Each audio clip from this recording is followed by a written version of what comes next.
One of the things that I always get asked, which is normal, is about mortgages, how it's applicable to people that are residents and non-residents of the UAE. So the good thing about the UAE is that they're happy to give mortgages to whether you live here or whether you live abroad. So just to walk you through what that looks like. So if you lived here, okay, and you're a resident here and you earned income here in the UAE, you can essentially get a 80% mortgage on one property, okay? Any property after that, they'll give you 60%, okay?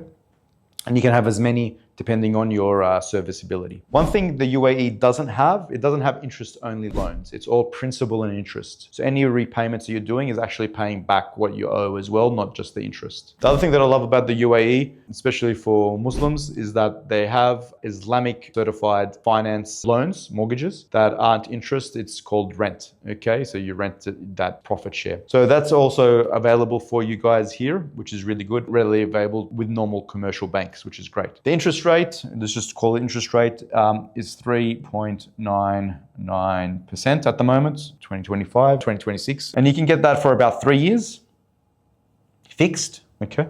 Which is pretty good. After the 3 years, you'd look at remortgaging and getting it fixed again. So that's what will happen there. With mortgages, you can get equity out and use that equity. Let's just say your property has gone up in value and you've got a buffer, money there that you can use. You can take that out and put it against a new property to buy a new property. The bank will put it to the new property. You can't just take it into your bank account and use it for other things. It has to go to another property purchase or renovation as well, by the way. So if you're a non-resident, so you don't intend to live in the UAE, but you want to invest here, the great news is that you can do that and you can look at getting loans. So let's just say you're in Australia and you say, man, I want to invest some property over here, no problem. They won't lend you 80%, they'll lend you 60%, okay?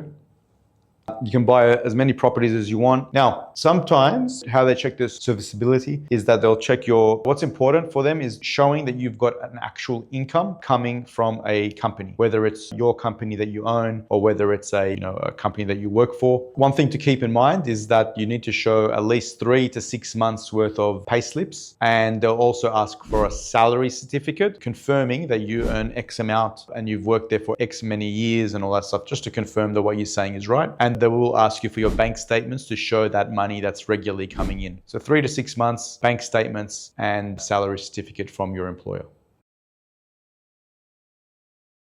So one of the things that we need to really consider when you're moving money from any part of the world into the UAE or even back out of the UAE is foreign exchange. Now, foreign exchange is the silent killer, as I've found out personally and with family and friends. This is one way to really quickly lose money when you're just moving money from overseas into UAE. Not because of the UAE, but just about the foreign exchange and how it works. So when you change Australian dollars to dirham, there's also always going to be a difference in exchange rate. So there's 3 ways to move money in. One is bank to bank.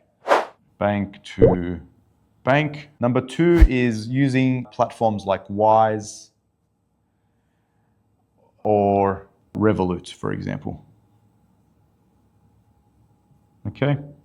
And the third is using FX companies. Cool. All right. Now, banks, B2B. Let me tell you guys, the sad reality is that banks will absolutely not give you the best exchange rate. Okay, so moving money from your bank to the other bank is just not a good way to move the money. And they ask you a lot of questions and they always have limits on how much money you can move over overseas. So for example, one of my good clients, God bless him, he had a tough time. He was only able to move 10,000 euro per day internationally, right? 10,000 euro per day. And to the point where if he wanted to get an increase in that transfer for the day, he had to physically go to the bank and fill out a form, a manual form, and get it stamped and all this type of stuff. It took days just to move more money out, right? So that didn't work for him, okay? He eventually got there, but took a while. Now, the next one is Wise or Revolut. Now look, Wise and Revolut, as you know, these are platforms that you use for travel and things like that. These are very good, okay? The downside of Wise and Revolut, they're very good for traveling, moving small bits of money, 20,000, 15,000, that type of thing, okay? But the moment that you want to move a big chunk of money, okay, like 100K Australian or euro, really doesn't matter what it is, but big chunks of money, it will get stuck in their system. Because the issue with Wise and Revolut, even though they have the best exchange rate that you can get, is that once you're moving big chunks of money, you think that you've pressed everything on your app and you've done it, and then it goes into their system and then it gets blocked. And in your mind, you've done what you need to do and the other side's going to get their money, but it gets blocked. And then a few days later, they'll ring you and they'll say, oh, by the way, you need to give us all of this information now. So it's really frustrating because you wish they would just ask you for all that information beforehand, but they don't. They ask you afterwards, okay?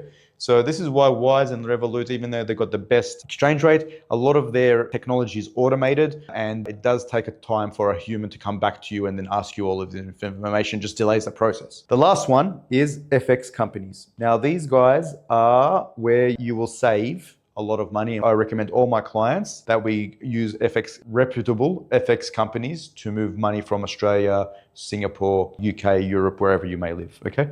What FX companies do, we put you in touch with the FX company, they ring you, the actual person rings you, and he says, what are you planning on doing? You say, well, I want to buy a property. How much money do you need to move over? I need to move this much money over, etc. Then they'll create a bank, like an account for you on their platform where you can move that money over there to them, and they will give you an exchange rate as well. And then they will handle that process for you. And even before they get that money from you, they'll also ask you for all the documentation, which is the KYC and the compliance that they need to do a transaction for you before you move that money over, which is amazing. That's the opposite of Wise and Revolut, where they do it the other way. These guys will ask you for all that information, work with you, get it all done, and then make the sending the money over to the right person in the UAE. Other thing that I like about these guys, let's just say the Australia to the UAE exchange rate is very strong on Australia's favor right now. So if you buy something off the plan, you're going to have payments that you're going to need to pay throughout the next few years. What these guys can do, because they know that and you've told them that, and the Australian dollar is stronger than the UAE dollar, what you can do is you can actually secure that exchange rate for 12 months, right? So that way you have just protected yourself for at least 12 months for fluctuations of the exchange rate between the two currencies. So that's the power of going with FX company. It can give you certainty of what you're going to be paying, and it doesn't matter what happens with the fluctuation throughout those 12 months. Hope that was helpful, but this is why FX is so important.